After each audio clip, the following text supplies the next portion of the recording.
Time, space, collecting. A multiverse of stories shaped by the choices we make. We are your guides across the Marvelverse, exploring everything from the MCU to cards and collectibles. Because every piece we collect tells a story. The question is, what does yours say about you?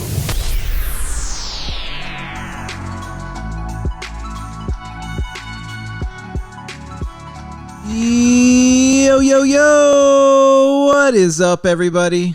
Welcome in Across the Marvelverse, episode number 2. It is Thursday, July 24th. I'm your host, Jimmy, and I'm joined today by my very good friend. Excited to have you, buddy. Graydon, welcome to the show. Thank you so much for having me. Episode number 2. Here we go. And we definitely did not already record this one time. Yeah, that's right. Technical difficulty. We are professionals. We do everything right on the first try. That intro definitely yells professional. That is, this is not your first time running a podcast, I can tell. Oh, I appreciate it, man. Yeah, I try. You know, you gotta, it was funny actually when I've been in a lot of bands and I got to a point where I was in a band. I was like, okay, if we're going to do this, we're going to do it right. We need professional recordings, like professional everything. I don't want to waste my time. And I do the same thing with my content. I try to make it as professional as I can. So I appreciate that. It shows. But hey, Graydon, if you don't know Graydon runs the Last Pack Magic YouTube channel. It is a phenomenal channel. If you don't already subscribe, a lot of you probably do, but if not, definitely check it out. Amazing content if you're into Marvel cards, collecting, all of that great stuff. And that being said, Graydon, you want to just tell the listeners a little bit about yourself and what you collect and kind of what you, how you interact with the Marvel IP? Yeah, well, thank you for the nice intro. My name's Graydon. I own the Last Pack Magic YouTube channel, as Jimmy just said. The Last Pack Magic channel is a Marvel card and artwork channel that focuses on collectors. We have a show called Binder Nights that we do frequently. Jimmy was a guest on it recently. So fun. It's a show where collectors get to come on live and show parts of their collection that they've curated in a special way and talk about it. So it's their show, basically. I'm just there to monitor chat and to bring up people's questions and comments. And that's one of the main shows that we do. Spent a lot of time opening up product on the channel, doing box breaks, doing personal breaks for people. Did a case break of Avengers Metal, which was super fun. And now the channel really focuses on assisting people in curating their collections, sharing them. And then also we focus a lot on artwork. I do sketch cards on channel stock, which I've got right here. We love doing sketch cards and sending out cards to friends and doing trades and stuff like that. So the channel is really collector focused. And Graydon is a phenomenal artist. I have one of his sketches that he did for me of Scarlet Witch. It is incredible. I showed it off on that YouTube video. So if you guys want to see some more of my collection that I've been sharing, you can check out Graydon's last video, and you can also get to see some of his artwork on there too. But yeah, he's good. He's good. And you have do you still have that Carnage for sale? I have a Carnage. I have a couple other ones that I've been working on. When my kid goes to sleep at night, I try to sit down and get a bit more work done on them. The most recent one that I did our friend Snicked got a commission and that's so he got good. a Hellboy. Wow. Yeah, I was really happy with this one. I'm a big fan of this one. So this is going off to Snicked. Thank you very much for getting that. That was a real cool character that I've never drawn before. That was really fun. Wow, you did amazing on that, bro. That's really, if y'all are listening audio, which by the way, I'm definitely a big audio format guy over video because I know a lot of people are the opposite. I do like audio format stuff, but if you did not see that on YouTube, take a second at some point, check out Graydon's sketch that he just showed. That thing is good, and hopefully we'll see some more throughout this podcast today too. And that Carnage though too, dude, is good. If y'all are into Carnage, he has an amazing Carnage he drew that's for sale right now. You can hit him up on Instagram. There it is. Oh man, amazing. It's a cool card. Carnage. Amazing. Yeah. Great job on that, bro. I've been trying to. You were asking how I interact with the Marvel IP. Yes. So to answer your question, I collect a lot of things Marvel. I'm a set collector. I have a substantial library of Marvel sets. I think I'm currently sitting a little bit over 75. Woo. I've got them organized nicely. I interact with them a lot, and I enjoy them. I also character collect. For those of you who are newer to collecting or have been around a while, I'm sure that you've heard of character collecting. I collect Sabretooth. I have a very extensive Sabretooth collection that I've worked really hard at over the years. And another way I interact with the Marvel IP is by drawing. I love not only collecting the cards, enjoying the set as a whole in a binder as a set collector. I also enjoy drawing my own characters of my favorite characters and ones that people like. So that's kind of the three ways I find myself interacting with Marvel, from watching the cartoons and everything as well. That's awesome. That's awesome. I love that. Yeah. And I mean, if you think about it too, I mean, drawing Marvel, I mean, it doesn't get any more pure than that, right? It's Zen. It's pure Zen. You know, sometimes, you look at stuff, you look at Marvel art and you think, sometimes people think like, oh, I would have done that differently. And then instead of just thinking it, I'm like, you know what? I'm going to put my money where my mouth is. I'm going to try it and see if I can do it differently and see if my vision comes to light a little bit differently. So cool, dude. So cool. Well, hey, if you all are new to Across the Marvelverse, we talk everything Marvel. That's why I love that answer. I like to see how other people interact with the IP. I'm a big Marvel fan in all of the different, I guess, corners of the Marvel universe that you can go out to. So, whether it's gaming, art, cards and collectibles, the comics, MCU, I enjoy all of it. I can't get enough of it. So we kind of hit everything. So it's always fun to see how other people interact with that IP. And throughout the show, we'll be hitting on all different things going on in the Marvel universe. So speaking of which, we have a lot of news to talk about, Graydon. When I got done recording last week's episode, and you and I talked and said we were going to record on Thursday, in my head, I was like, man, I wonder if there's even going to be that much news to talk about since Saturday. We literally just recorded. And Monday night, I was sitting there doing my show notes. I think I had like one or two things to talk about. And then, dude, the last couple days, huge announcements have come out from Marvel. So I'm excited. And there's some reminders to give everyone for those of you who are getting ready for the new movie. So let's just hop into it. We're going to get into the Watchers Report. The Watchers Report. If you're on YouTube, slight delay. I'm sorry. I will say, okay, but I know I said I was going to start the Watchers Report. We are in a second. I will say, if you do listen to audio only format, so Apple Podcast, Spotify, whatever, I do a lot more editing on the back end to the audio, and it is a little bit cleaner. And I do a lot to just make it a little nicer. The YouTube, I don't do as much, so I'm sorry.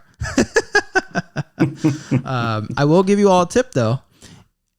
Listen to this in 1.2x speed. I listen to all of my content faster, and I don't know. Me personally, I really enjoy it that way. And I also really like having a podcast app because, like, I use Pocket Casts, just not sponsored by them or anything, just a little plug.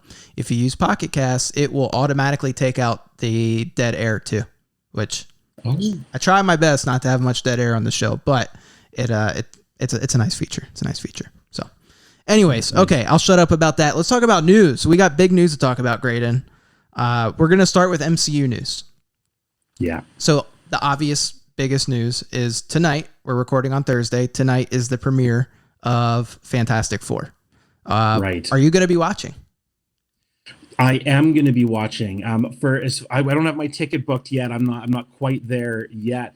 But the Marvel movies are something that I enjoy sharing with my wife. So we always save them for kind of a date night or when we're going to have a bit of alone time to enjoy a movie together. It's often a Marvel movie. That's awesome. That's awesome.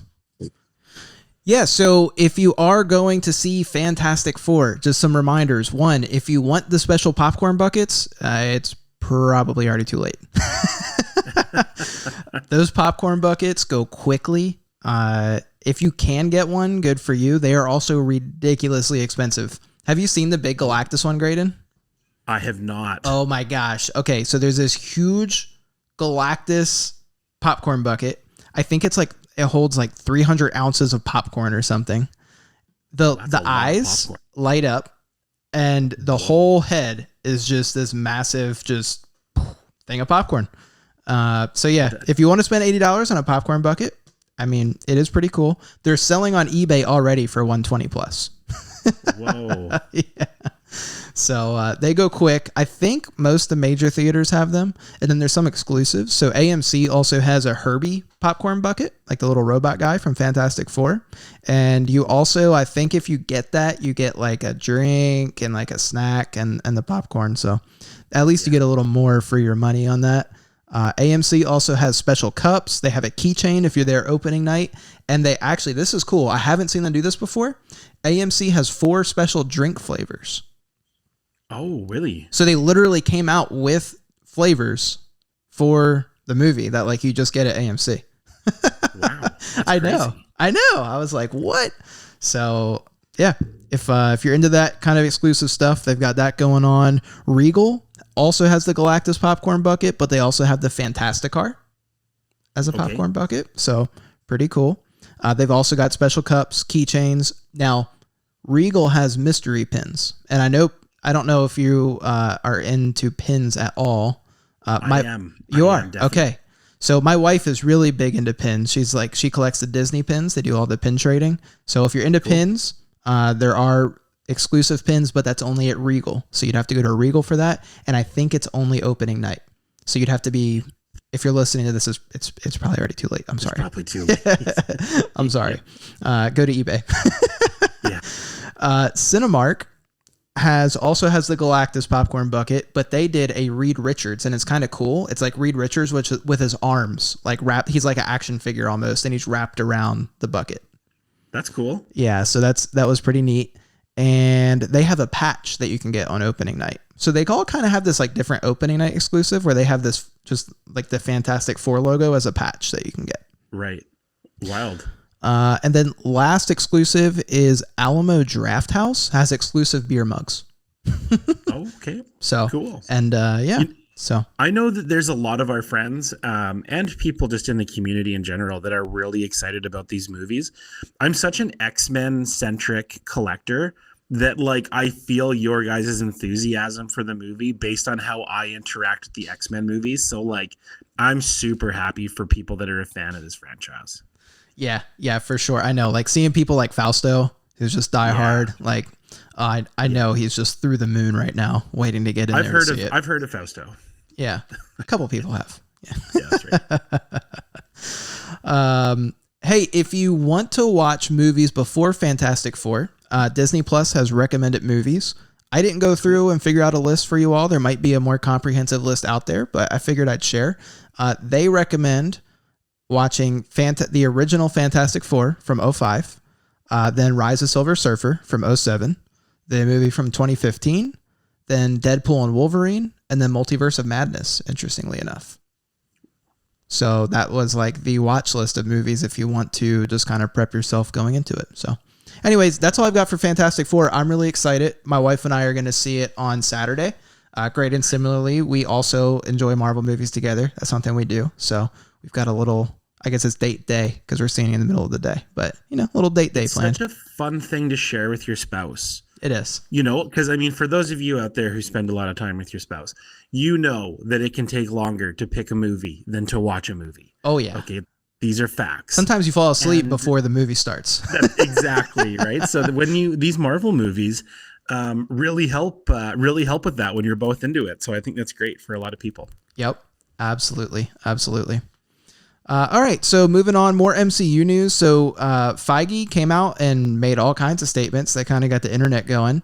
One, he said that Secret Wars will be a total reset of the MCU. Oh my gosh. That's a real wild statement. Yeah. I wonder actually when you read into that, I wonder what that means. Like, I wonder how deep that goes. Well, he implied significant recasts for many of the characters that we know. So I don't know, but that's what he said. Cool. So, yeah, I mean, I don't know how I feel about it because there's some characters, like if they recast Spider-Man, I'm going to be just all torn up inside. I don't know if I'll ever watch another Marvel movie. I feel like Tom Holland has so many years left as Spider-Man. He still looks like he's like 14. You know, it's interesting with the length of time that the Spider-Man movies have been on. Like whenever I talk to somebody and we kind of get into it, I ask them who to you is the Joker, you know, and it always ages them. And I think that the Spider-Verse has reached that point as well, where you could decide for yourself kind of how long you've been interested in these movies based on who Spider-Man is to you. That's funny. That's funny. You're so right, though. That's so funny. And hey, Feige also said there's going to be years where we now will only get one movie. So they're going to go down possibly to only one movie total per year. And he said, his own words, definitely one TV show per year. Okay, another thing Feige said is that this is like just I feel like this has to be a joke. It can't be real. Blade is still in development. This movie has came and died while in development, I feel like 13 times already. And it's been supposedly being made since COVID. Just really? Like okay, on and off news. And on and off. And recently I'd heard they were like selling off some of the old costumes they made for it. So we all, like everyone thought this movie was dead in the water. Yeah. And now he says it's still in development. So I don't know. Maybe he just wants to keep the meme going. But if you're a Blade fan, I guess you can get excited. Just don't get too excited. Well, how many years did we hear that Channing Tatum was going to be Gambit? Yeah. And then finally, like, I was so sick of hearing people be like, oh man, did you hear? But then it happened. So it did happen. So who knows? Maybe we'll get Blade. Yeah. Another 5 years. It'll be here. That's right.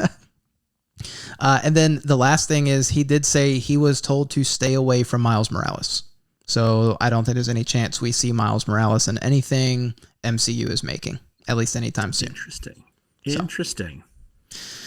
I think Miles Morales is just like the sole thing making Sony money.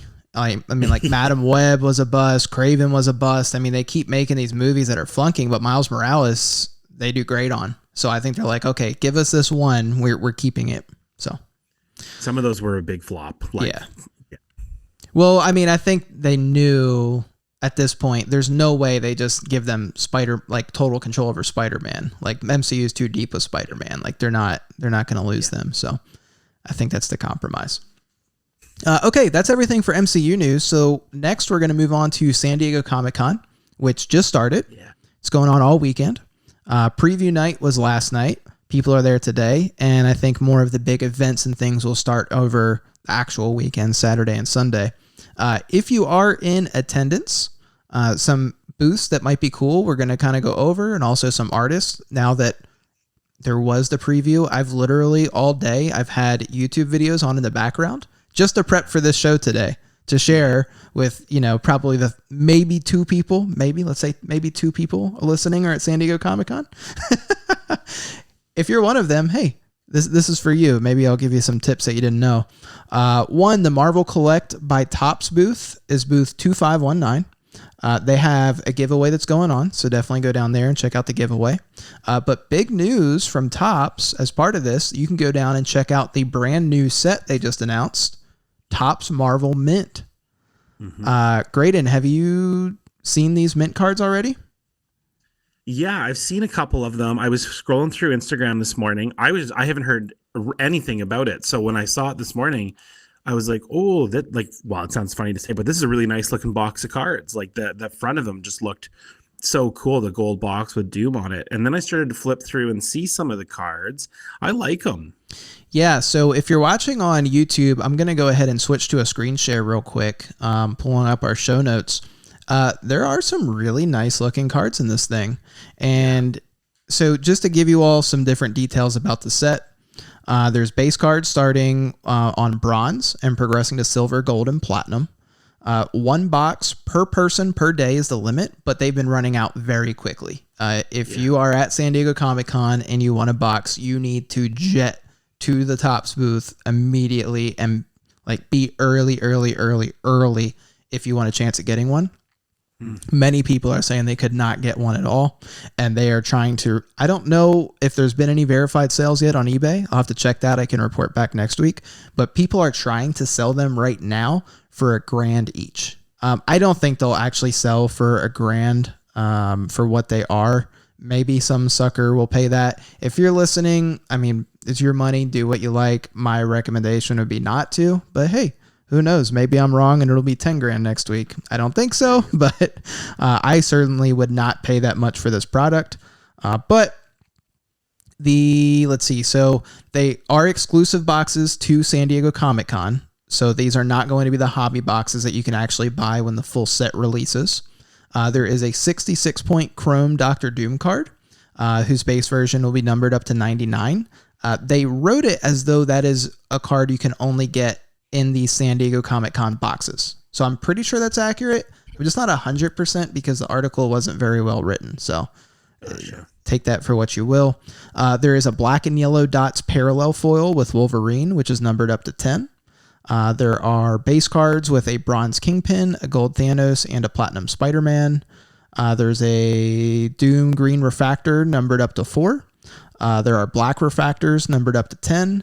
There's a one-of-a-kind superfractor. And these are all cards that you can get in these Comic-Con boxes, by the way. There are playing card parallels. Okay, this also, I'm going to switch over here and scroll through some of the cards in a second. What, Graydon? Why have they not showcased Gambit as the prime character on the playing card parallel? Man, what a question. I don't know. I'm just gonna say a couple of things here. Some of the character choices with Topps, I know it's like some of them are like a 200 card base set, but like, what did we have? Like medieval Venom? Like, what is that? Like what? Who's coming up with these characters? Like, who's coming up with these characters for real? That's crazy. Definitely. And I mean, we've seen lots of interesting / strange character choices and Marvel beginnings and things like that. So it's not like none of us are shocked to see it in top stuff. But it is funny when people are trying to hit something and they're getting a lot of obscure characters and not Gambit. Dude, yeah, I'll scroll. I think I put an image of the playing card in here. I'll scroll to it in a second. But yeah, why they have not shown a Gambit on the playing card? Because it literally looks like a playing card, guys. Like it looks like, an ace or joker, queen, king, whatever. And then the characters on the top and the bottom of the card.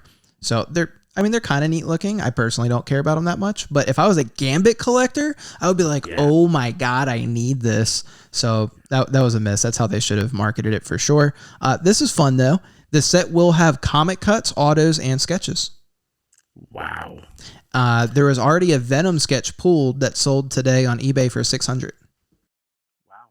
We're definitely seeing Topps sketch cards getting 3 to 4 times the prices that we were seeing Upper Deck sketches go for. Do you think that will last in the long term? Or do you think this is just Topps hype and it will die down once collectors are more used to these top sets coming out?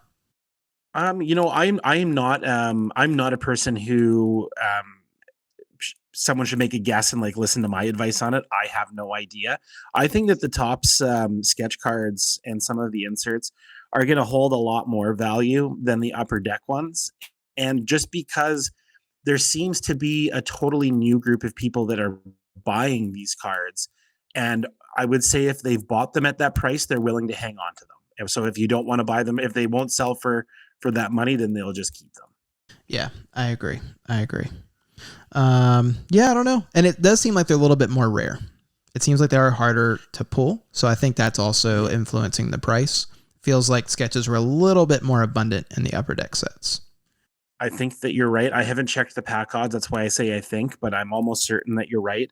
Another thing I've noticed with a lot of the Topps cards, a lot of the sketches are beautiful. They're immaculate.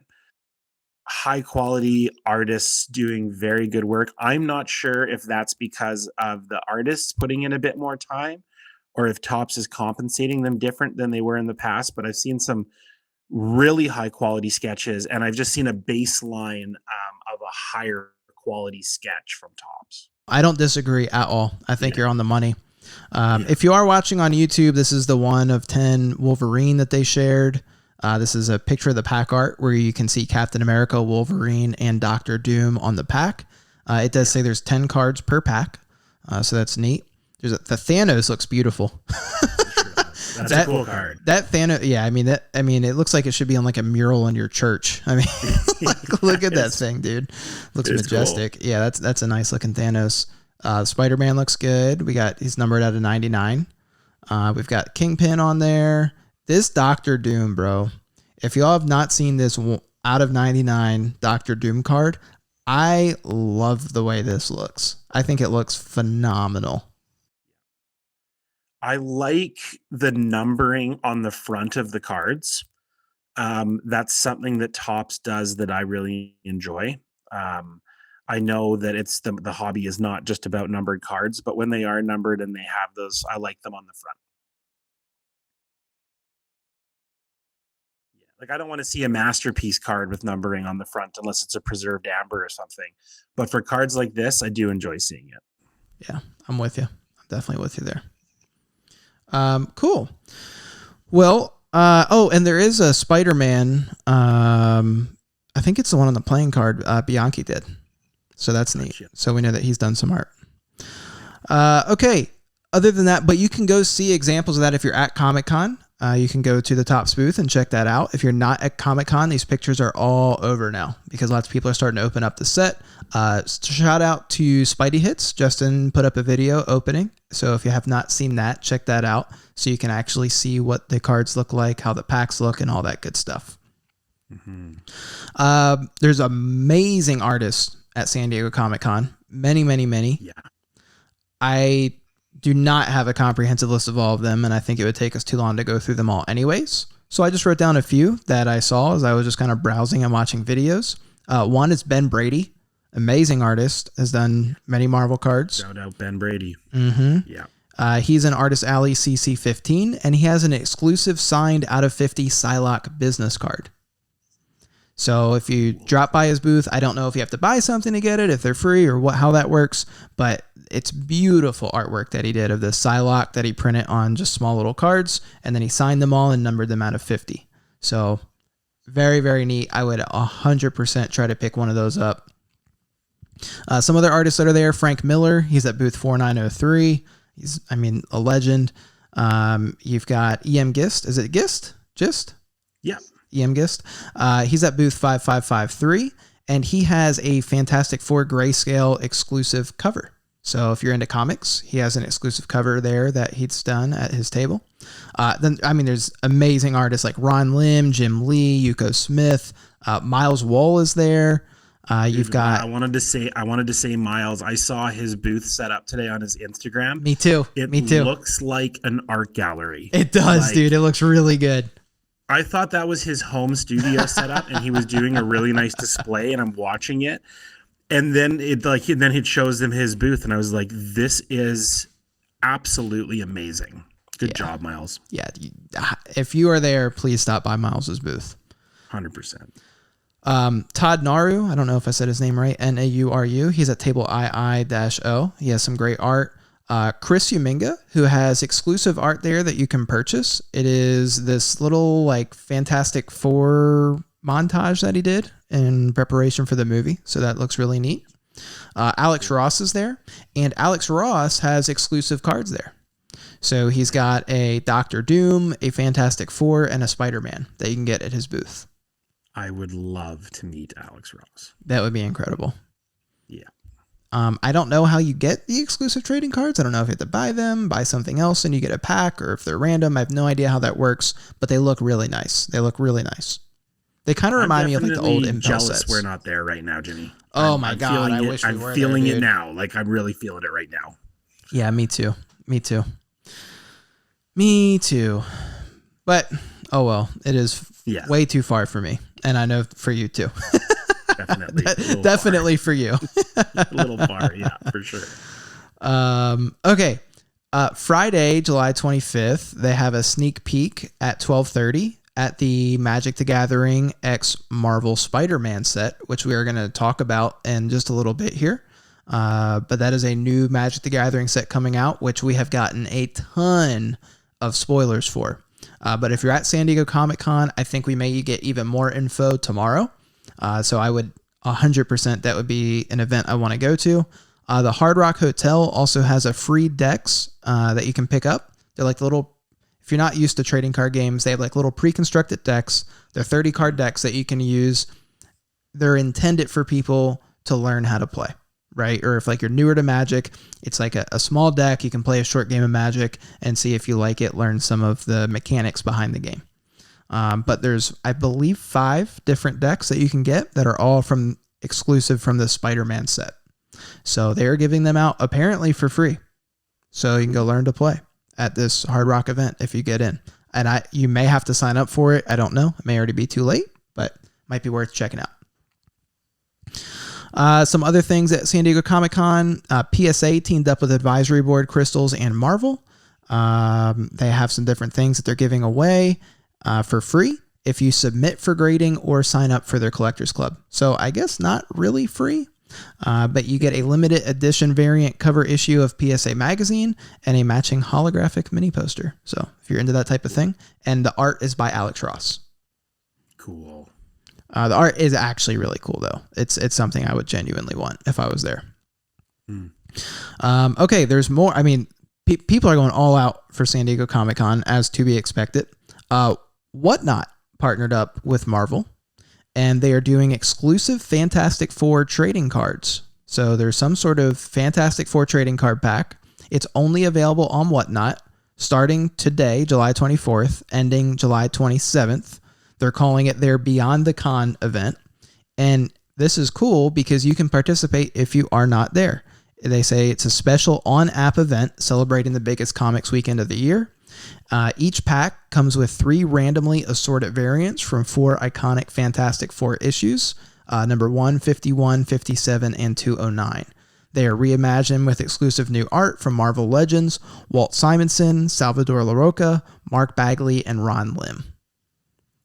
So that is really cool. And they have ultra rare blue and virgin foils, signed black and white sketches, and one-of-one sketch covers signed by Corey Smith. So I have not gone on Whatnot to check it out yet. I'm not a big Whatnot guy, but I think I will be logging on to Whatnot soon to try and figure that out. Okay, we need to talk about Magic the Gathering reveals. Yes. So last night, it was just spoiler city. Just image after image after image dropping of this new set coming out. I believe it comes out in September. I'm very impressed. Oh, I saw some of what Palumbo shared from it and stuff like that. It was cool. It was really nice. So I saved every single card image onto my phone. And I went through and I listed out all the artists. I will not bore you with saying them all, but some artists that I'm really excited about that I've seen now are confirmed on the set. Obviously, Palumbo. That's awesome. Inhyuk Lee, JB Casicott, Ryan Pancoast, who, by the way, Ryan Pancoast has his art of Spider-Man from the set currently in the Facebook group for sale, the original art. Yeah, so he's taking offers up until, I think, 11 a.m. Friday, July 25th. So if you happen to listen to this podcast before then, definitely, if you're into that type of thing, check it out. But it's going to go for some money.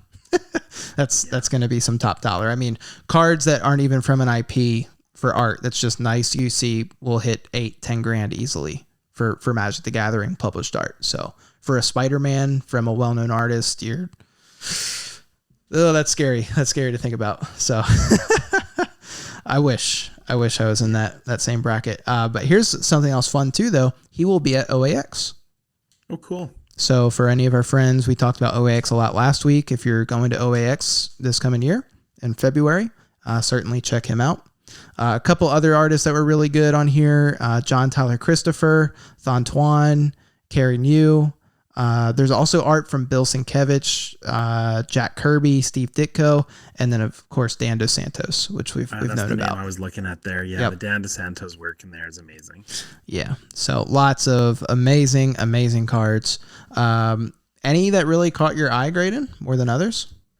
The Dos Santos piece, I don't have it off the top of my head here, but I think it had Spider-Man, Venom, and Carnage on it. Yes, that's right. There was like on a delivery truck or something like that. I remember seeing something like that. That was a really nice piece. And I have a huge soft spot for Dave Palumbo. I really liked the Palumbo piece that I saw today. Yeah, the Palumbo is fantastic. I'm just gonna scroll through some different cards. I mean, they're all just really, really high quality art. You've got a Peter Porker in there, so he's slinging web, eating his hot dog. You know, it's interesting you say like the high quality of art. This is one of the things that, like, this original artwork for cards like this makes it upsetting when you see sets released that are just nonstop recycled art when there's stuff like this out there. Like these are bangers. And I mean, we talked about it a lot on last week's show. It's the original card art is what really drove me into actually collecting Marvel cards. That was a really, really big factor for me. So this one's phenomenal. This is Palumbo. I mean, come on, right? Like look at that, dude. So if you're just listening, Palumbo has a card called Unstable Experiment that he drew, and you can see the lizard. Or no, wait, this is Norman Osborn. Yes, it is. Oh, I was thinking that was Lizard. Wow, that is Green Goblin. Yeah. So if you look at it, he's looking at this I don't know, glass vial, whatever, but through the liquid, it changes his eye to make it look like he's Green Goblin just through the reflection of the vial, and then you see his face behind it. It's crazy. Okay. So yeah, I'm very excited for it. I have, I think, a box or two coming when it releases that I pre-ordered a long time ago. So I'm excited for that. Are you going to be picking up any of the set, Graydon? I have not been picking up and opening up product. I will be potentially looking for some singles. I have spent the last couple of years just on an absolute rampage of gathering, and you have very much stuck in the sorting and the curating and the finding the correct home for everything. So I feel like that has really been my focus as opposed to the accumulating part right now. I love that though. That also takes a lot of self-control that I don't always have. Yeah. I have a very large museum project in front of me right now that I'm working on. Oh, baby. You're saying a lot of key words here. Some foreshadowing of what we're going to talk about after the news. So I'm very excited to talk about your museum method. So that's going to be fun. Before we get into that, last part of news is we've got. Okay, I'm sorry, guys. I told you there is just a lot of freaking news that dropped. I was not expecting to have a half-hour plus news segment, but Marvel outdid themselves this week. So here we are. Comic book releases. We'll go through these quick. You've got Psylocke 9 comes out this week. It has a possible first appearance of Lady in White. Maria Wolf did a beautiful variant cover, so definitely check that out.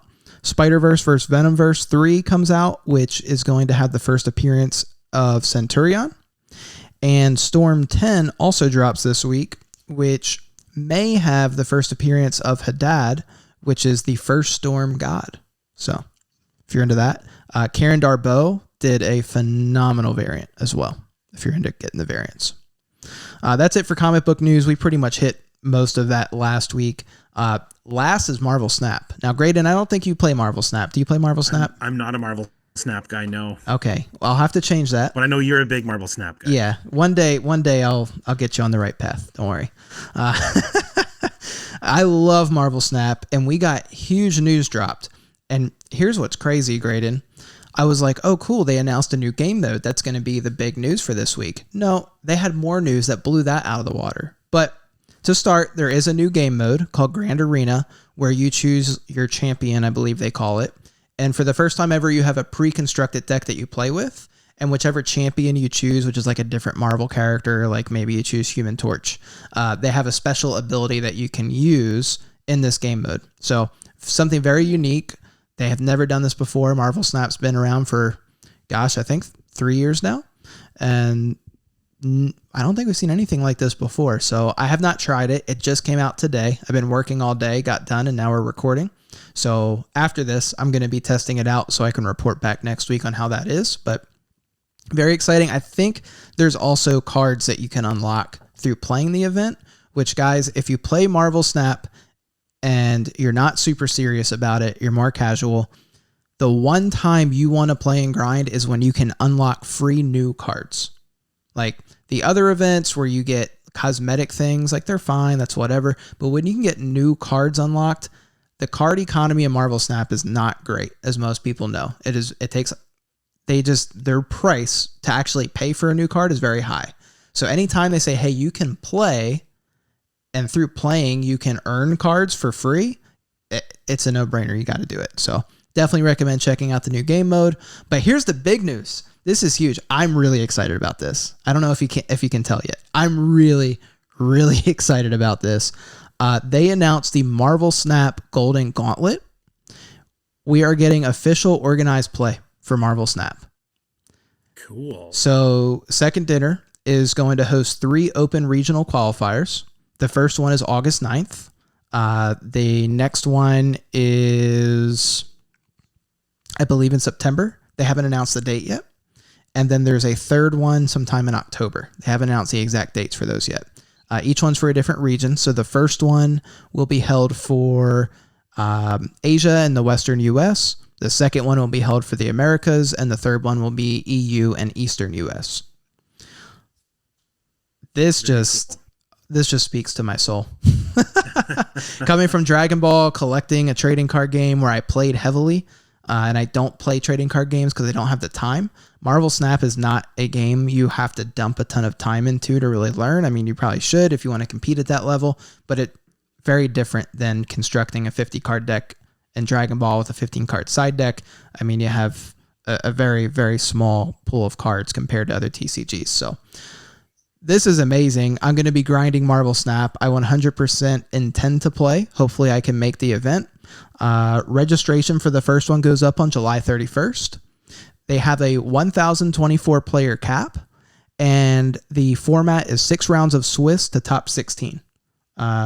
Graydon, you probably have no idea what that means, do you?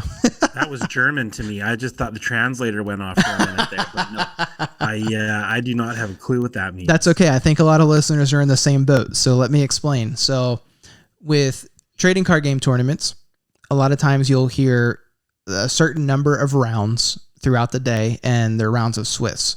So this tournament specifically is 6 rounds. So what happens is you'll have 6 different opponents that you'll play. First round through the 6th round. Each time you win, let's just pretend you get 3 points. They get assigned to you. And if you lose, you get 0. If you tie, maybe you get 1 point. Okay.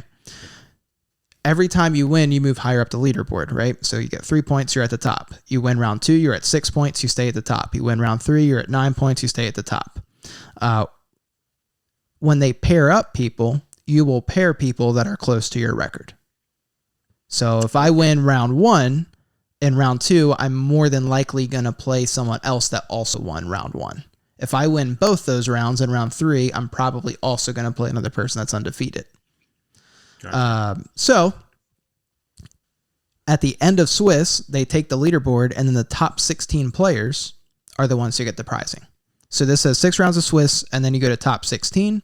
Then once you get to top 16, it's like a normal bracket style tournament. So it's just 2 people play. Whoever wins stays, goes to the next round. The loser is out. But those top 16 for this tournament all will get prizes. Wow, that's awesome. So the only thing that sucks about it is if it really hits cap at 1,000 players, 6 rounds of Swiss is nowhere near enough rounds. I mean, there's going to be a huge tie, like a massive tie, and like a lot of people are going to get gypped out of prizing. But here's the best part. If you go 5-1, so as long as you only lose 1 round the whole day, you qualify for Worlds. You get your invite to Worlds. Cool. So it doesn't matter where you place, as long as your record is 5-1, you get an invite to Worlds. So I was like, dude, I'm in.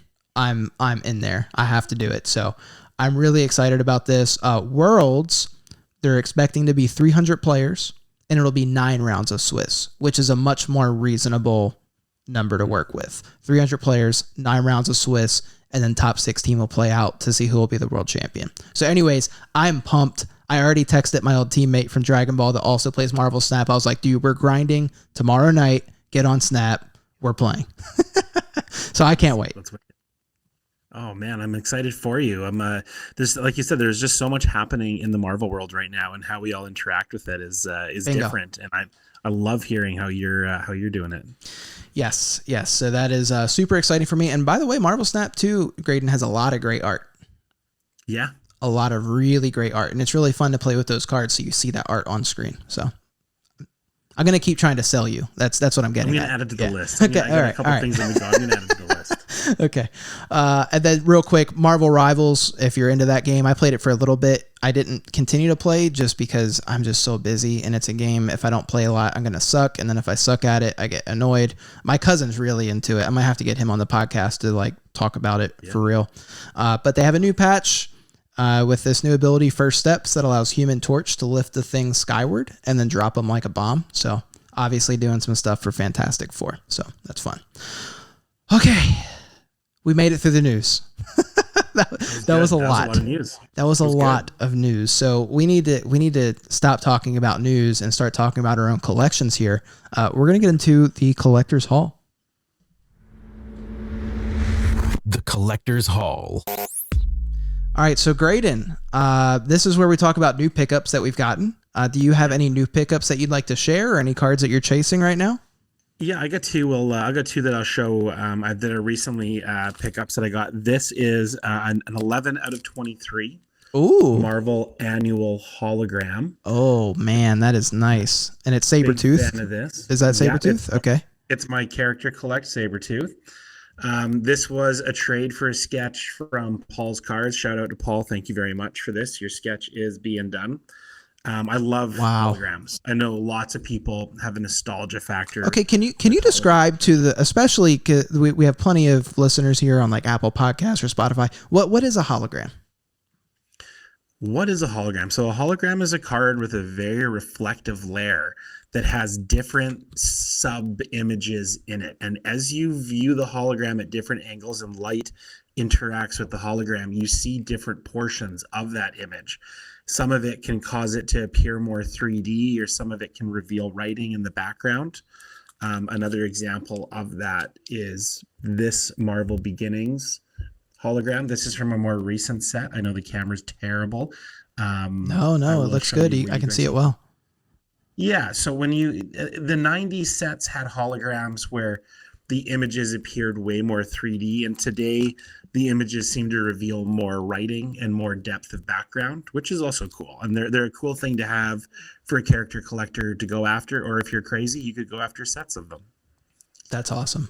Yeah. Those are two really good cards. But that's been my two most recent pickups have been, filling in a lot of gaps and things like that. So the holograms were something that took a long time to surface for me, actually. They've been out for quite a while now, and just recently found them coming up. That's awesome, dude. I'm happy you got them. Now, are they going in the binder, or how are they being stored? So brilliant question. So I'm just in the middle of doing this massive reorganization. As you can see, this is in a magnetic one touch. So what I've recently done is had to go through my Pelican cases, plural, and make sure that everything's in the right home. And so these were in what I call my big hit Pelican case. And I decided they didn't belong there. So they're pulled out right now of that case because they're going to be going in a binder. Nice. All right. I like it. They're going to be going in the binder. My hit case is definitely, I had to make some decisions and move some things around into binders to make space. That's my story, but I'm sticking to it. That's awesome, bro. That's awesome. I also had some pickups. I teased last week that I had some big cards coming. One of them came. Just one came. One of the big cards came. And I'm really excited to show it off. If you are on YouTube, you'll be able to see it. If not, I will describe it. So I had said I got the 1 of 1 last week. My first ever 1 of 1. I just sent it off to Tag. So I literally dropped off. Actually, my wife dropped it off for me this afternoon. The Tag grading kit. Dropped it off to FedEx, and it's gone. I pray it doesn't get lost. But I started trying to rainbow that card. I was like, okay, I got the 1 of 1, right? If you have a 1 of 1, it's just, you have to. Yeah. You have to try and rainbow. You have to try and get all the parallels. So a printing plate, I posted in Justin's Discord, Spidey Hits Discord. Great place, by the way. If you're not already in it, I would definitely try and find it, check it out. I had posted if anyone has any of the parallels, and this guy was like, "Oh, I have a printing plate." And I was like, "Let's run it, bro." So, huge shout out to Bearded Funko guy. He's on Instagram. I think he's on Whatnot too. Really nice guy. Offered a extremely fair price for this card. Immediately just snap bought it, and here it is, the black printing plate for Scarlet Witch from Infinity Trilogy. Beauty. It is a Spectromatic, and what's really cool, and I'm trying to make it so there's no reflection in the video on YouTube, but the printing plate, which we went over last week what a printing plate is, because of the color, it doesn't have any of the background on the card. So the only thing that came through is Scarlet Witch. And it looks phenomenal. Really clean plate. So very excited to have this. That was my big pickup. My second pickup, I just got in the mail before we started recording. So I literally just opened it before I walked in the room. And that is a CGC-10 Purple Pixels Scarlet Witch from Marvel Platinum. Wow. So it is serial number. Yeah. Yep. It is serial number 24 out of 35. Nice. And what's funny is I already have this card. I got this on accident. Whenever I see a nice Scarlet Witch card on eBay and it's an auction, I can't resist. I throw a bid on. And I did not expect my bid to win. It was a low bid. It was really low. And just no one else bid. And I got a CGC 10 Gem Mint Purple Pixel Scarlet Witch. I think I paid like $30. Man, I think it's a great idea to have high graded copies of hits in your character collect or however you're collecting. I never think it's a bad idea. Just because you have a raw copy somewhere doesn't mean a graded copy won't hurt. And well, I might lose some respect from you then, because what I have already working on is, I think a friend from Discord, oh my gosh, why can't I? Happy Hermits. He said he may have the cover variant Purple Pixels, which is the last parallel I need for Marvel Platinum. Wow. To complete my rainbow. Now, I will say my rainbow starts at out of 35 and up. Cool. So I do have a couple. I have 1 out of 10. I've got one of the Cosmics out of 25s, but I don't have every one. But my goal going into Platinum was to get up to out of 35. If I can get any better than that, cool. That's great. But try to stay realistic. So I told him I would just trade this straight up for it. I'm like, dude, you can have the CGC 10 normal version. If you've got the cover variant, I will take it raw, and you can have a 10 CGC of the normal. That's a great trade. Trade bait to get items like that is really important. Yep. They're trading cards. Trading is a big part of it. And I mean, obviously, I think this would be worth a little bit more, but I got a great deal on it anyway. You know what I mean? I didn't pay really what it was worth. I got lucky on an auction, so it does not bother me at all.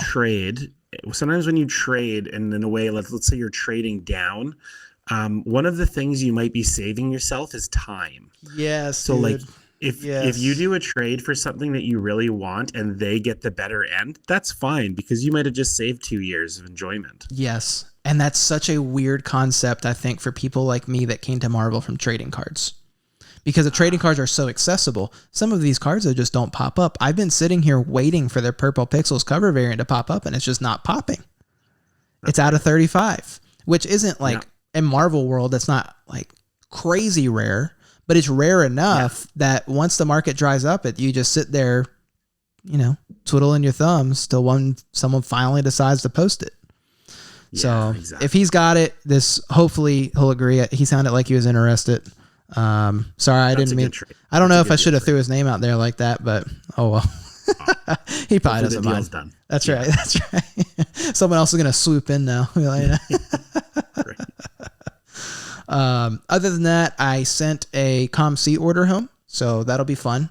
I might do a live opening of that. So I cleared out my inventory for the first time, so I now have nothing on ComC, and I've sent all my cards that I want from EPAC. So there's officially nothing I own I don't know what the word is, digitally. Yeah. It will all finally be in hand. So I'm excited for that. We've got some big cards coming. Comic cuts are in there. So I'm excited. Oh, I love hearing that. Nothing like getting a good e-pack shipment. Yes, absolutely. Okay, last pickup for me is I'm really excited. For the first time, I was on time for a Perna Studios order. I always miss them. I always miss them. I'm horrible at it. And this time, I was ready. Elaine had posted that orders were up for Creatures of Myth and Legend 2, and I ordered 2 complete sets of it. I know this is a Marvel podcast, but the Pernas are 1, amazing, and 2, huge in the Marvel world. Yeah, monsters. Yeah, absolutely. Amazing artists, but they also run their own studio, Perna Studios, where they release these sets a few times a year, and they have all these other amazing artists, a lot of which are also in Marvel.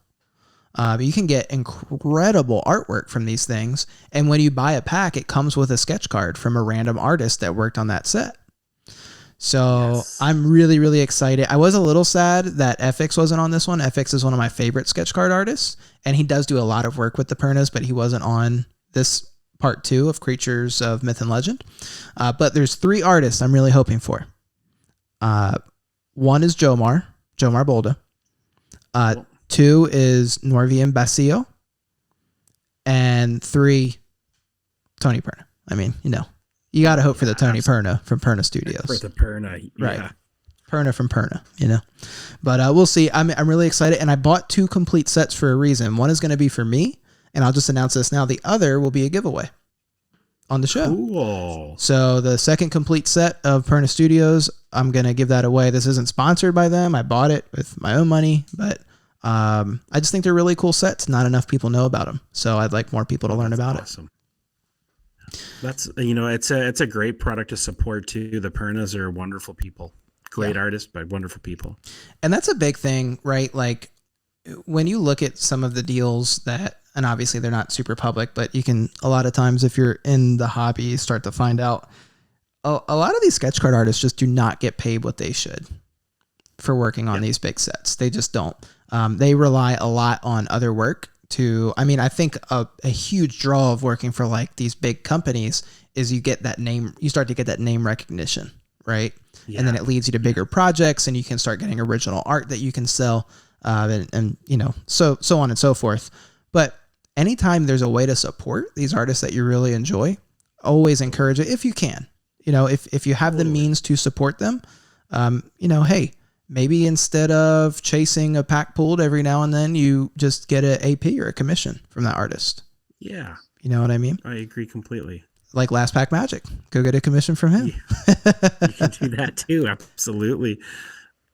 A lot of the artists like Perna and Dre and those guys, I've sent lots of blanks to. So if you guys end up wanting to get an AP from them and you're wondering what card stock to get it on, they've got some of my channels there, and that's a card it's free. So if you guys wanted to use that as one to, and then pay those artists as the AP artists, then those cards are available.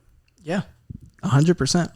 And for those who don't know, AP is artist proof, and they're blank cards, so the artist can draw on them, and you can get just amazing artwork. And a lot of times you can work with the artist too. Like when I commissioned my AP, the only guidance I gave him was Scarlet Witch. So it was just what I wanted. But then he was amazing and sent like all these different drafts of it. And it was kind of like a collaborative effort, but I'm sure experiences will differ depending on the artist, but I think that's part of the fun, Totally. Yeah. Okay. Well, that's all I've got for pickups. So we are going to dive into more. I want to hear more about this museum method in today's focus. Yeah. Today's focus. All right, so Graydon, you did a 4-part YouTube series on this thing that you call the museum method.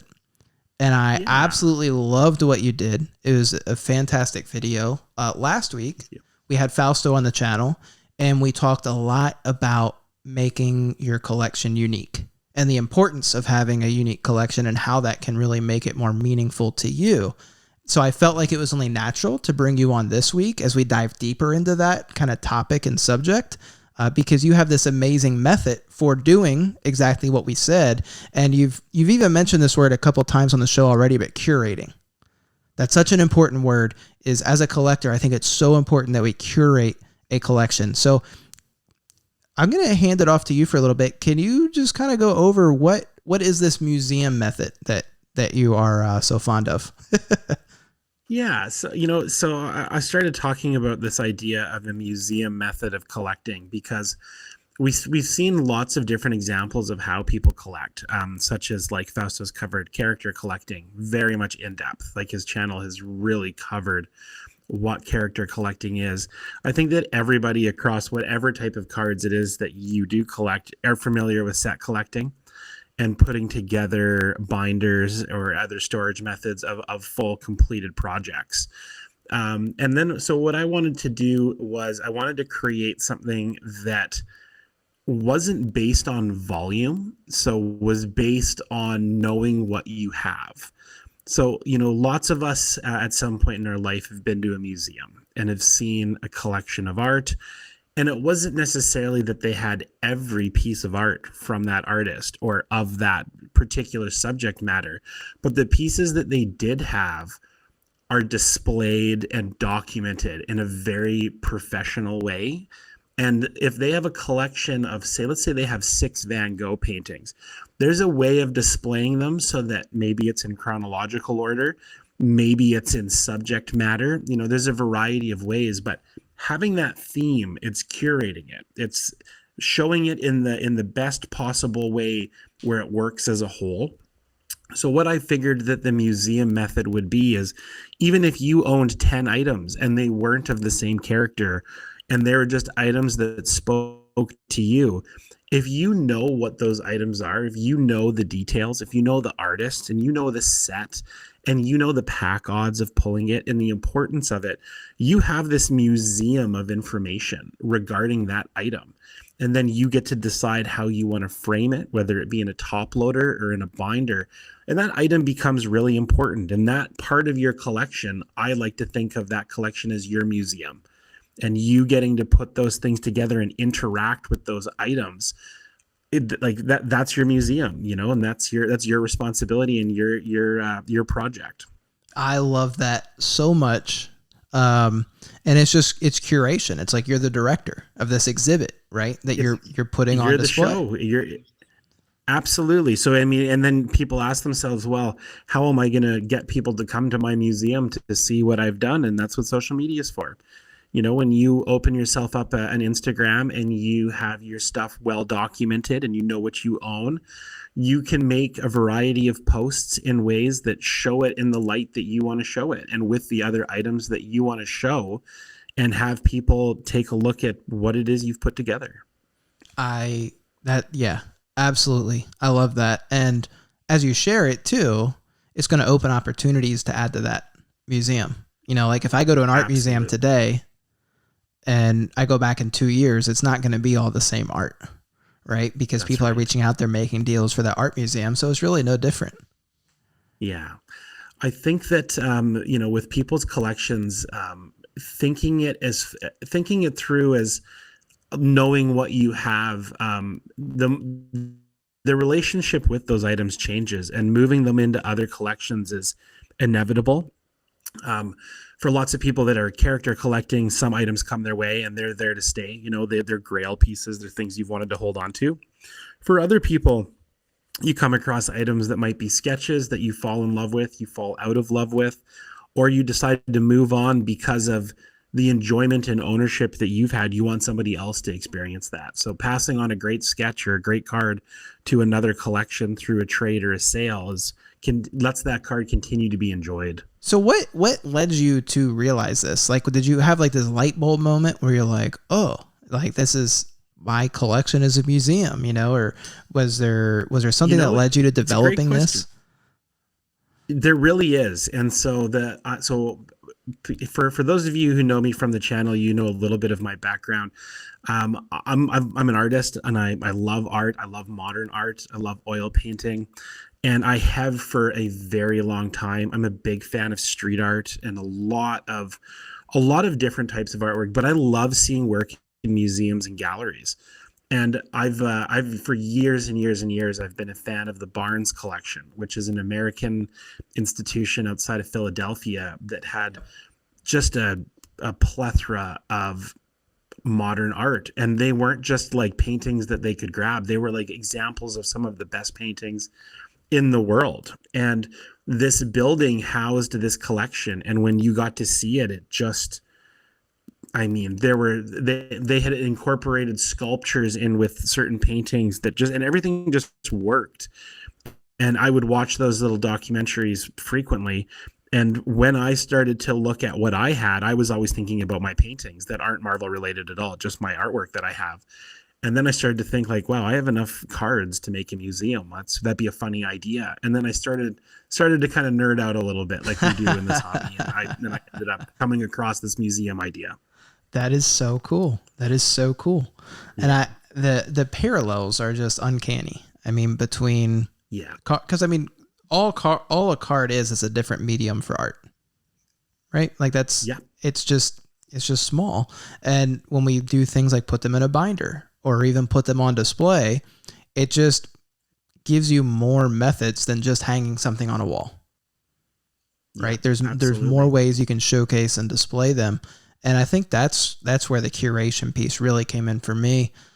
And it's funny because I didn't have a name for it, and I definitely wasn't as in depth as you were with it. You taught me a lot about it, but that idea was in the back of my head. I just couldn't materialize it. I was like, man, there's like, I know there's something more I can do than just collecting all these cards in these sets and having them in these boxes and binders.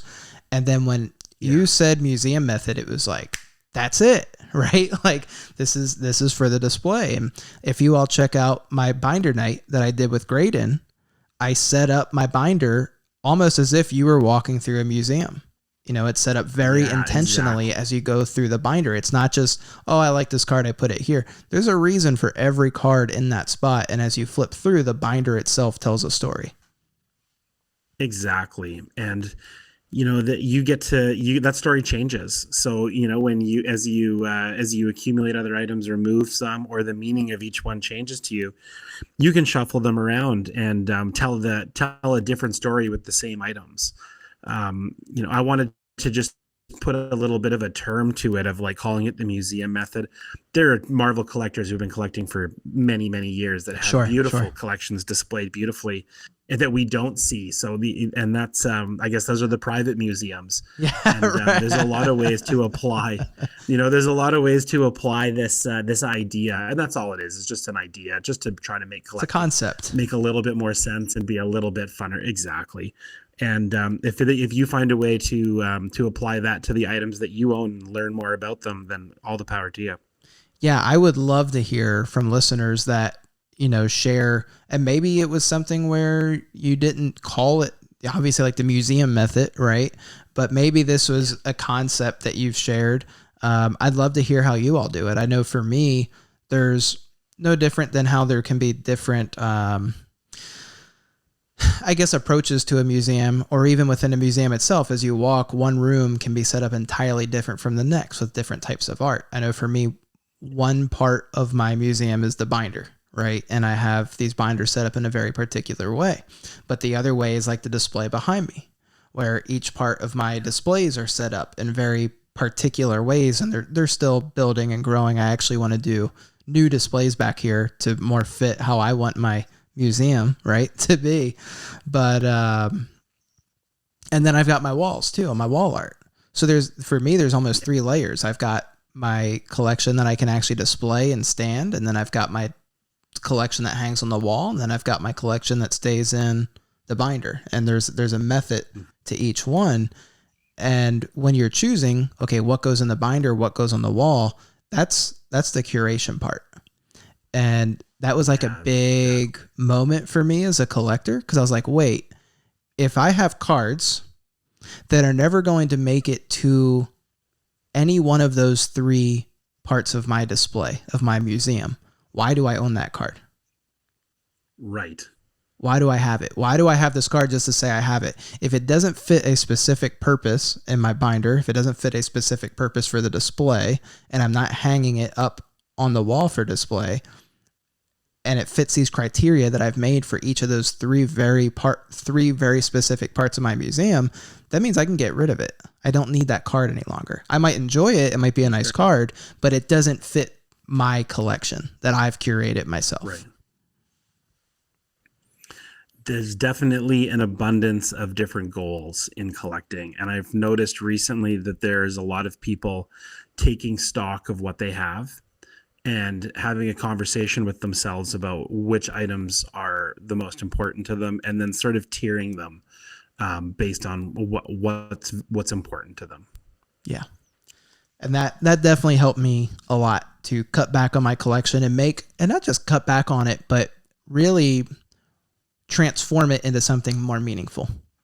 Because I might be able to take all these cards that don't fit my collection that I just thought, oh, they're kind of cool, so I picked them up, and then take those 5 or 6 cards and trade them, sell them, whatever, and turn them into that card that I'm like, oh my gosh, it's like the golden key, the golden ticket for my collection that makes everything fit together and work. Yeah.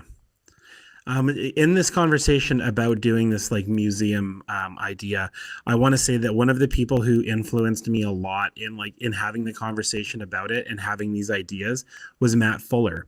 I noticed that Matt Fuller's level of digital organization for having a spreadsheet of all of his items was second to none, and it was really inspiring, and it was really impressive to see somebody who is so passionate about a large project. Matt owns a lot of items and has them scanned and documented correctly. And I thought to myself, I'm like, man, this guy's a librarian. This is a really interesting way of doing it. And I took a lot of inspiration from seeing how Matt Fuller was doing it and wanting to have that kind of information documented so that I was more aware and had more knowledge about the items that I own.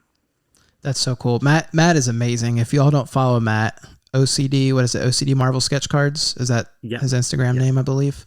On YouTube as well. He also helps host Sketch Card Wars, which is an awesome segment. He helped me get many cards, actually, especially when I first started out.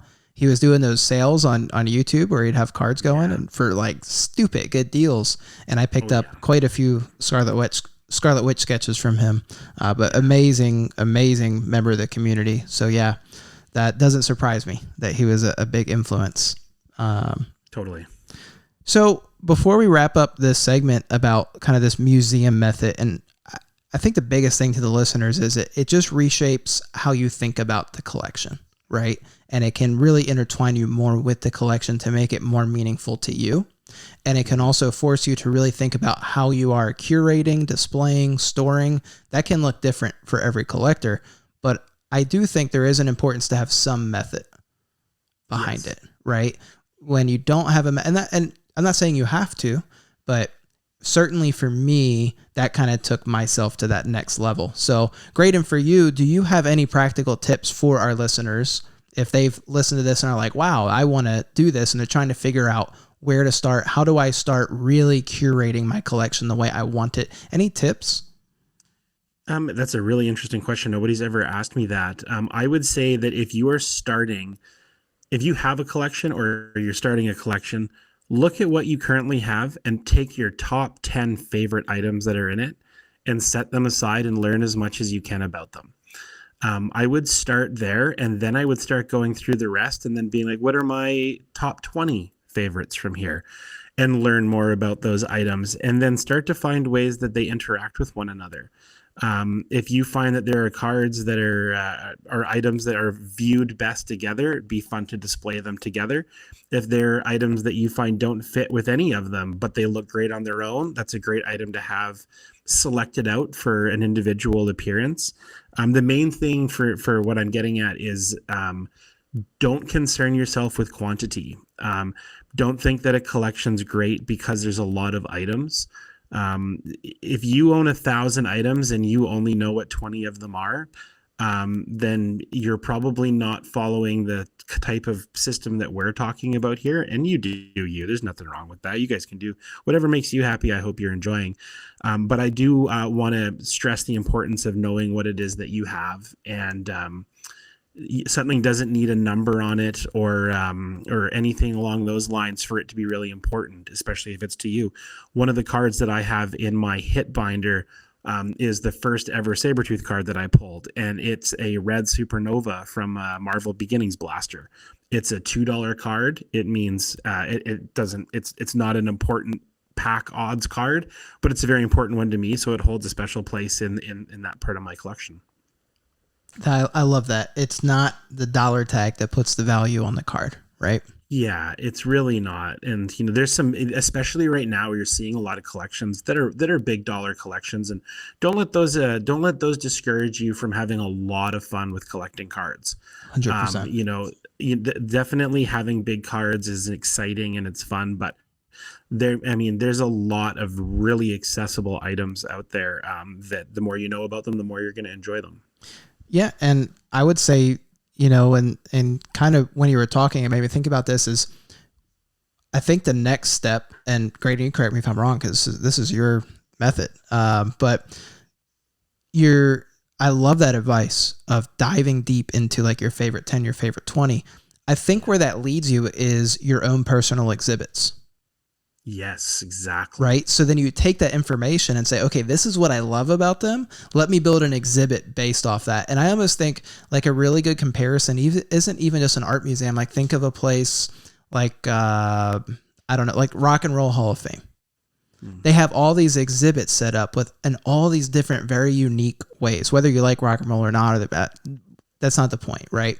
Yeah. If you look through it and how they have this place set up, you can kind of do the same thing. Say, okay, this is something that's meaningful to me. So here's how I'll set up this exhibit. So for me, one of those things was comic cuts. And I was like, well, what do I like about comic cuts? And this is crazy, by the way, because you're just reverse engineering my thought process. And this is in real time. I haven't really thought about this till right now. So, but this is what, I mean, realistically, I said, okay, and with comic cuts, I like that they're part of the original source material, right? Like this is where all the stories come from, are the comics. Mm-hmm. And I like that this is literally the comic. It's not just art onto a card. This is a panel from that. It's kind of like it's like a snippet, right? Like a piece of history that's coming along with you. Yeah. So then I said, okay, well, if that's what I like and it's the story, then I need my comic cuts to tell a story. Right. So that's when I said, oh, my binder needs to go in chronological order and tell the whole story of the Scarlet Witch.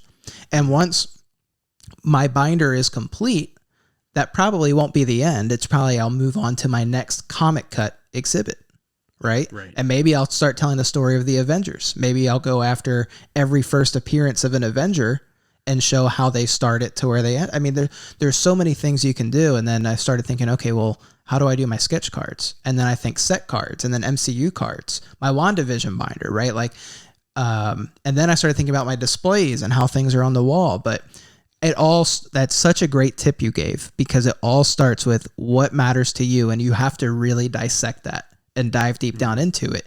And then that allows you, it opens those doors to build this exhibit that's important to you. And when you're done, you just, okay, it's time to build the next exhibit. I think that this is a hobby that attracts people with a degree of OCD. Yes, I knew you were going to say that. and a passion for organizing.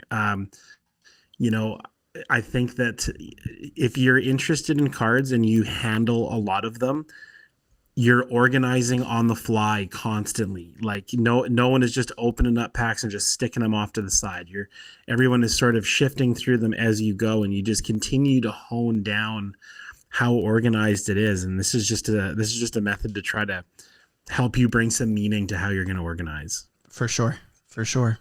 And it doesn't stop at just cards.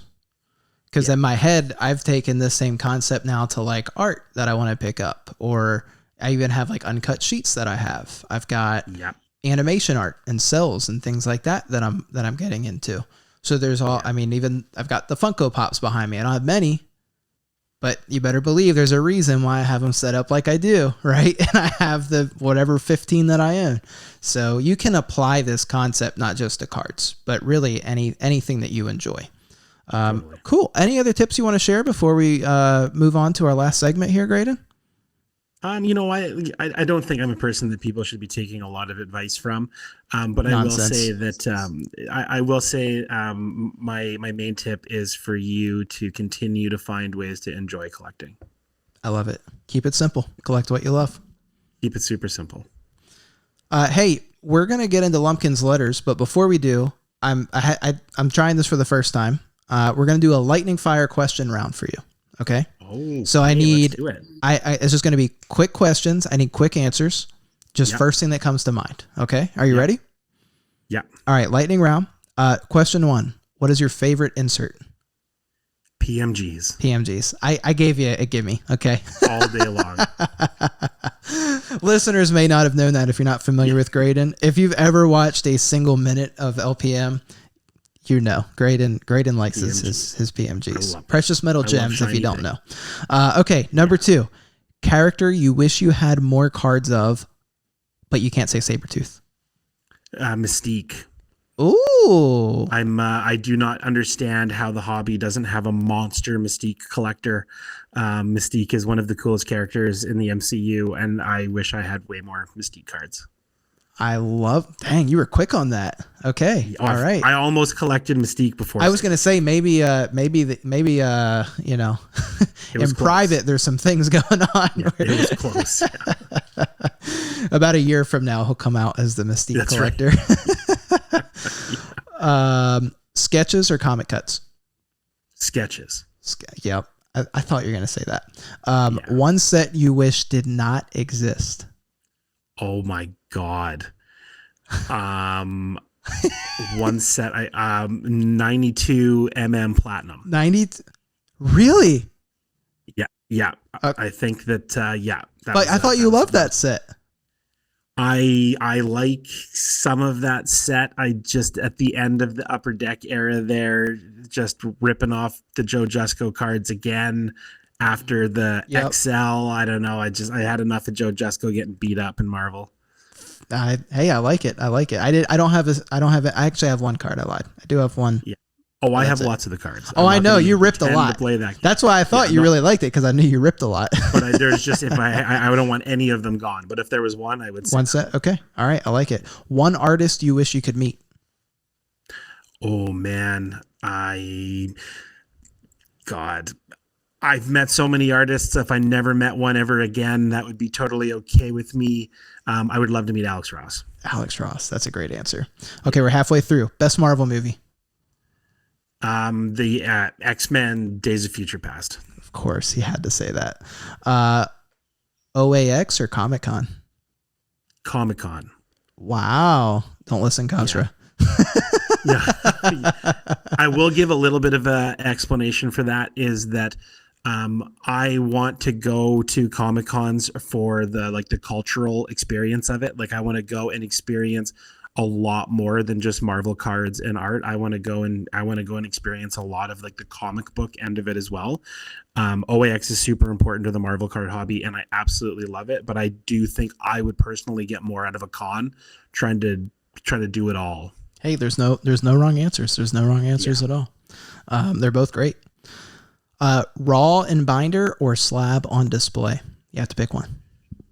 I'm going to go with the binder for most cards, but I have slabs too. I love slabs, but I like the binder. But if you had to pick one for all cards, binder, 100% all day binder. long. Okay. Yeah. Best grading company or your favorite? PSA. Last question. You can only keep one card. What is it? Green 2015 PMG Sabretooth. Boom. Done. Yeah. All right. Done. That was a good lightning round. You're pretty good. You're on it. They stress me out too much. I think about this stuff a lot. All right, let's see what the listeners got for us. Yeah, let's do some listener questions. Lumpkin's letters. Okay, so we've got some listener questions. I did get some feedback for Graydon that we didn't answer enough questions last episode. I wanted to hear you guys go deep dive. Okay, so... And Graydon, I don't know how you want to do this. I'll pick one, and then after we do the first one, you can tell me if you want to pick one, or I can just grab another. It doesn't matter. You pick them all. You pick them all. So we'll start with the one that Fausto had said that he thought was an interesting question last time that we didn't answer. So this one's from Funkified. So Funkified, you're 2 for 2, buddy. He got on both shows. He said, if you had a previously bad transaction or a failed deal with a person or known jerk, he said a different word, but you see a card you really want on their ComC or eBay accounts, do you still buy the card and willingly give them your money? Yes, absolutely. I'm after the cards. The only time I'm not going to deal with somebody is if they are a scammer, or if they have scammed in the past and it's a proven thing, not just a hearsay or upset parties. If somebody is dishonest and fraudulent in the community, they're done. But I've had lots of interactions with people where that wasn't necessarily the smoothest or the friendliest transaction, but I would still buy from them again because I'm after their cards. I'm not in it for anything other than that with an impersonal eBay transaction or ComC transaction. See, this is a very hard question for me to answer. This is a very hard question, and I think it really depends. If that person has the authentic, extremely rare card that I won't see pop up, they have some 1 of 1 out of 10 sketch card comic cut, and it's in a marketplace, right? They're like eBay, ComC, whatever, where I feel comfortable. I won't get scammed. That maybe I don't even have to deal with them directly. I think I will buy most cards from most anyone, right? Yeah. Because it's just, it's not about them. They just tend to it'd be like walking into a store that has the card that you need and there's one employee at the store you don't like. Yeah. You know what I mean? Like, are you just, if it's the only 7-Eleven in town, are you never going to drink a Slurpee again? Like, no, I'm going to get a Slurpee, So I think there's that aspect to it, but there's definitely been cards that I have literally paid more for because I did not want to do business with someone. Really? Okay. Yeah. I mean, I've had some experiences where deals didn't go through, and I wasn't upset that it didn't. I just took a shot at it to say, if this works out, great. But if not, this person's known to be challenging. Yeah. Yeah. So like I said, I think it just depends on, because like in the trading card world, there's always someone else you can get a card from. Right. Yeah. So like that regularly there was a couple stores that I just did not respect. I knew they did things under the table. I probably knew too much. And I was like, nope, I can't willingly support them. I will happily pay a few bucks more for this other person that maybe I don't even know, but I know at least it's not this other person doing bad business. So I think it's a hard question to answer. I think for extremely rare cards, the answer is yes, I would still give them my money. With the caveat, I agree, Graydon. If they're a known scammer, like making fakes, I just 100%. How do you know what I mean? I don't know. That's too much of a risk. 100%. So if there's known fakes, another really common one that I will not deal with are frequently the whatnot people that I see doing breaks, and then cards that friends have bought during the break who of their character. The card goes missing in the mail and then appears on eBay. I will not touch your whatnot account. I don't care what you're selling. Right. You guys shouldn't be in the hobby. Yeah, I agree. 100% agree. And I do think it's important that those people do get called out. I think it's important that that's communicated to the community that, hey, this isn't a genuine person. I will say too, you have to be really careful with the scammers. I think we are going to start to see more upticks of that. It's natural as value increases. When there's money to be made, more scammers will come. There was just a friend of mine on Instagram got scammed out of $6,000. Just this past week, he sold a huge black label Naruto card. And here's the crazy part. He sold it to a buyer who paid PayPal friends and family. So you would think there's nothing that can go wrong on the seller side. Yeah. This rarely ever happens, but he disputed the charge, even though it was not goods and services. It was friends and family. He disputed it, and they put his PayPal account to -$6,000, and he's trying to figure out what to do. And I mean, it's a whole big mess. So you just have to be careful with who you're dealing with as a buyer and seller. So I think it goes both ways. Like as a seller, I have many, many times done private ref checks like reference checks on Get people, references, absolutely. whether you're buying or selling, because honestly, in my opinion, it is easier to get scammed as the seller than the buyer. There are so many ways people can manipulate these different systems to try and cancel a transaction and get money back. It can just get really dirty. So when you are doing sales, it is important to know who you're working with. Agreed. Great question. That was a good question, though. Very thought-provoking. That was a good question. I know. Okay, so thank you, Funkified. Next question comes from Strange Collectibles. He says, and I think this is on a lot of people's minds. He says, do you feel the influx of sports card collectors will have a positive or negative impact on the hobby? And I think this is directly coming from Topps, right? Because Topps is, absolutely. I mean, it's known for sports, right? So naturally, Topps is doing a lot more with Marvel. So now you're going to see sports cards get more exposure to Marvel. They're going to see some of these big sales. They're going to see sales this weekend from SDCC, you know? So what do you think? Is this good for the hobby, bad for the hobby that we have sports card collectors coming in? What do you think? I think that the only thing that is bad for the hobby for the most part is for it to stay stagnant and not change. That's how the hobby ends. With sports card people coming into the hobby, something that I've noticed is that we finally have stopped being referred to as non-sports. That's a good catch right there. You know, there's finally this recognition now that we have more sports people coming in, that the Marvel card category isn't just non-sports. Like, this is way too large of a art base, of an income, or of the economics of it. It's just gotten big enough to the point where we're now Marvel cards, and it's really nice to have a label on it, like, you know, Pokemon cards. When you hear that, you know exactly what they're talking about. And Marvel cards have reached that point. That would not have happened without an influx of people who are interested in breaking, are interested in sports cards, are interested in treating a lot of the cards like lottery tickets. Because for those of us who are collecting them, we need the products to get opened, because 99% of us aren't opening product, but we do want the cards. So in a way, the more people that are coming into the hobby and the more product that gets opened, the more access we will have to the cards that we want. I think that's a great answer. I mostly agree with what you said. I think the caveat for me is that with the increased exposure has to be increased education. So we need more people making content and helping newer collectors understand and learn what's going on.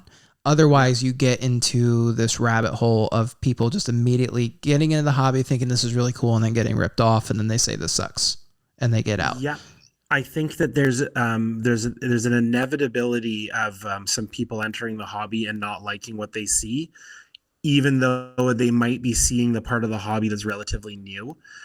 If you don't first get exposed to collecting cards, which most of us did as kids, I could see how the emotional strain would wear on you and you wouldn't find it fun. But for people who are coming in, I'm going to say that the majority of people who find Marvel cards have some experience with another card collecting IP. Yeah, I agree with that. But that could change now with this increased exposure. True. You know what I mean? That also could change as we continue to grow. So yeah, overall, I think growth in general is positive. It's just, I think we need more things like this podcast, where there's more avenues to reach people and educate them and help them learn, and also so we can learn from each other. But the more education there is, and the more we can bring people into the community, I think that's a great thing. I think that the obvious downside, I think that's on most people's minds, is this just going to get to where we're full of scammers, and just people who breakers without integrity, right? Yeah, there's definitely, I mean, as things grow, there's a vulnerability to all of it. There's been lots of crappy things about card collecting before the sports people got into. So, you know, I love that point. Yep. You know, You're it's right. just to play devil's advocate, you know, there's, It's all going to be good. The more people that come in the hobby, the better. The most important thing in Marvel cards is to get younger people involved, because if this stays a hobby of 35 to 45-year-old men, then this hobby has no future in 15 years. So it needs to grow. And if sports people, which attracts all ages, if they get involved, then this hobby has a future. I agree. Okay. I don't know how much time you got, Graydon. You want to do another? Let's do 2 more questions. 2. Oh, okay. All right. 2 more. All right. 2 more. Okay. This one comes from our good friend Raj.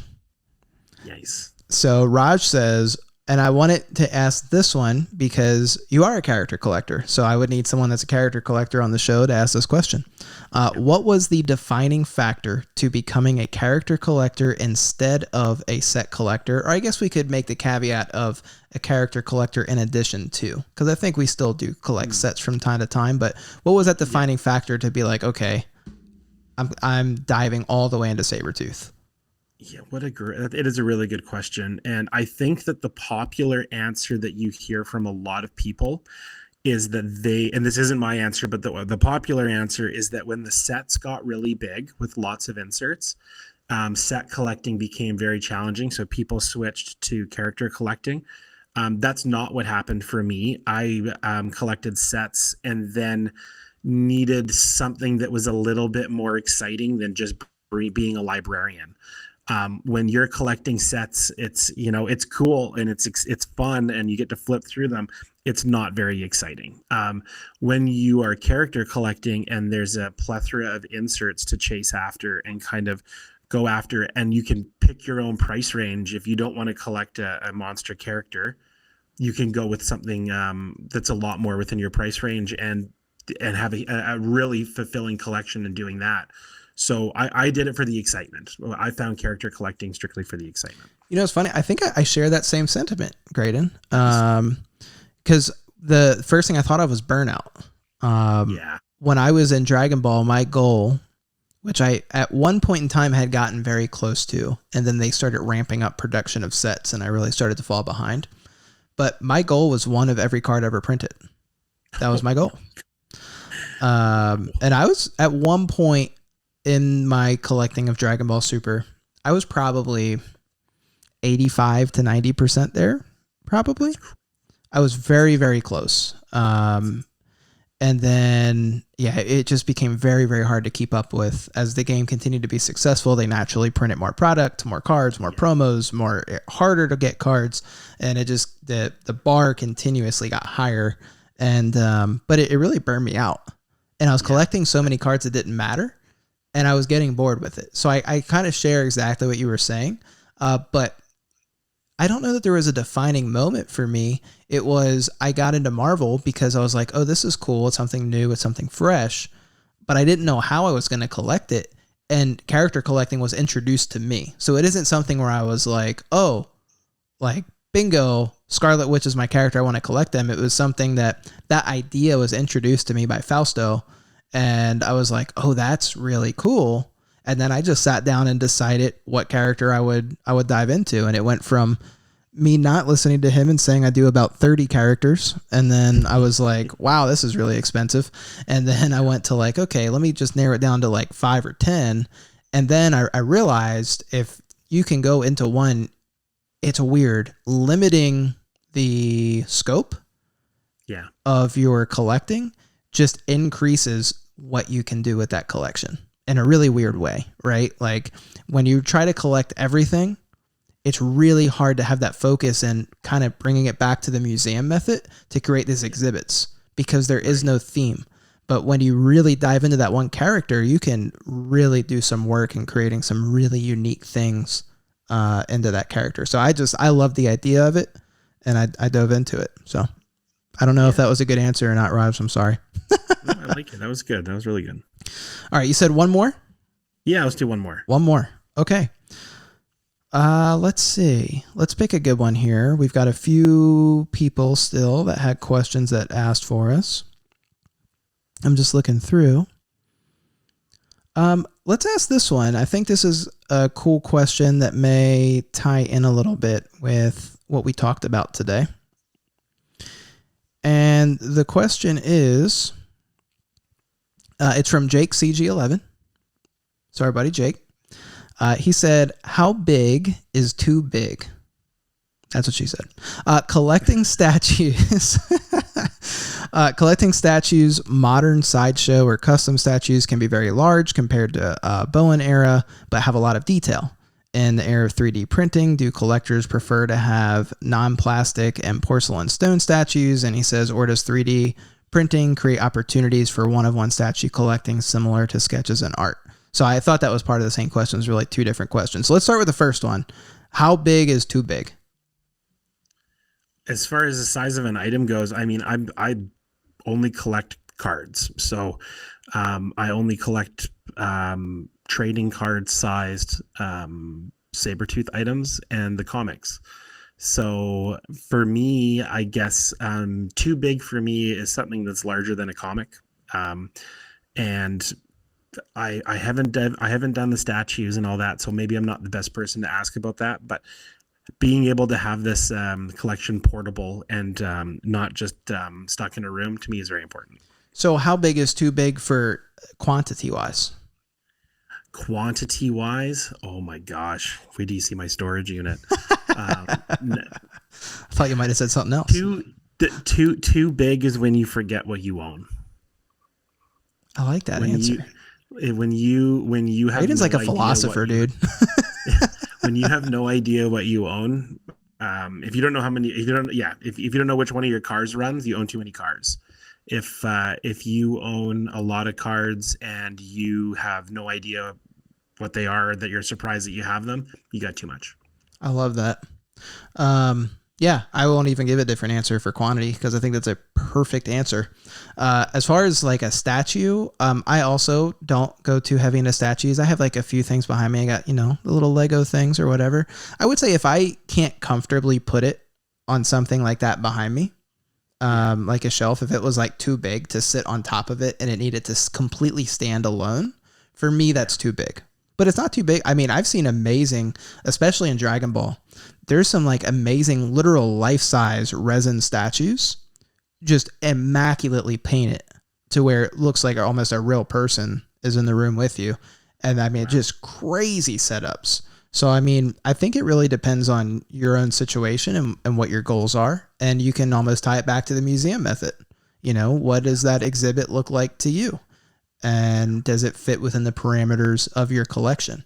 When I think about too big for art, I don't know. For me, it's just, it's more practicality. It's a wall space, right? Yeah. And I don't want my walls to look too crowded either. I want them to look, if you go into a museum, typically it's not a million pieces as close together, cramming them all into the wall. They have some space to breathe, right? And be their own piece. So for me, it's kind of the same. If you want to know when a gallery knows what they're doing or has way too much junk, go to an art gallery next weekend. If you're here listening to this, go to an art gallery and walk in. If you go to a gallery that has paintings on the floor, they have too many paintings. Okay. Like if you're going to display people's work up on the wall and have a write-up about them, there shouldn't be spare paintings leaning up against the wall on the floor. Right. So that's the wall space counts. I love that. Yeah, that's a great comment. I didn't even think about that. I guess I haven't been to that many art galleries. I need to step up my game here. Yeah. Yeah. So, and then the second part of his question, talking about in the era of 3D printing, do collectors prefer to have non-plastic and porcelain statues, or does 3D printing create opportunities for one-of-one statue collecting? I know for me personally, I stay away from a lot of the 3D printed stuff.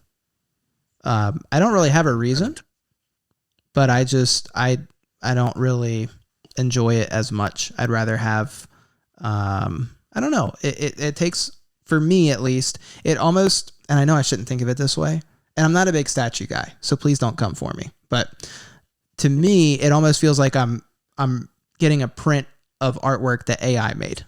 Like I type something into AI, I print it off, and then I hang it on my wall. That's just not meaningful to me. That's not really art. I kind of think of 3D printing in the same scope, but I could be way off base on that. I'm not a statue collector. So. Yeah, me neither. So I'm out of the loop on that one.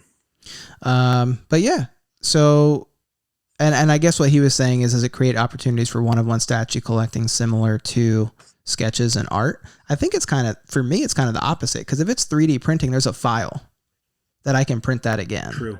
And I don't know if that person's going to print it again. But a sketch or art, that's it, right? My sketch cards, no one else has those sketches. All my one-of-one statues are with my NFTs. You know, so I'm just kidding. Just joking. But thank you for the question, Jake. Hopefully we did okay with it. All This right. was great, Jimmy. Thanks a lot for having me on, man. Dude, thank you so much for being on, guys. Graydon, remind them, where can they find you? You guys can find me on the Last Pack Magic YouTube channel. The Last Pack Magic Instagram account is a great place to reach out and message back and forth and hang out. And those are the two best spots. Awesome. Yeah, please give Graydon a follow. Amazing content. And you have a huge giveaway from Matt Fuller, who we referenced earlier, when you hit 750 subscribers. Yeah, Matt Fuller is going to give away the Dave Palumbo prelim art for the Human Torch painting. And we're getting there. That's going to come up pretty soon here. That is a freaking insane giveaway, dude.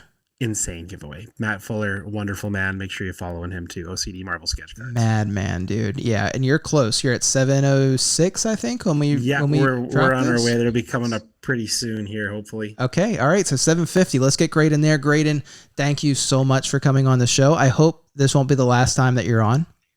I'm coming back. Okay, all right. That's what I wanted to hear, guys. Happy release weekend of Fantastic Four. I hope everyone enjoys the movie. Go play Marvel Snap, and we will see you next time. Bye, guys. Take care.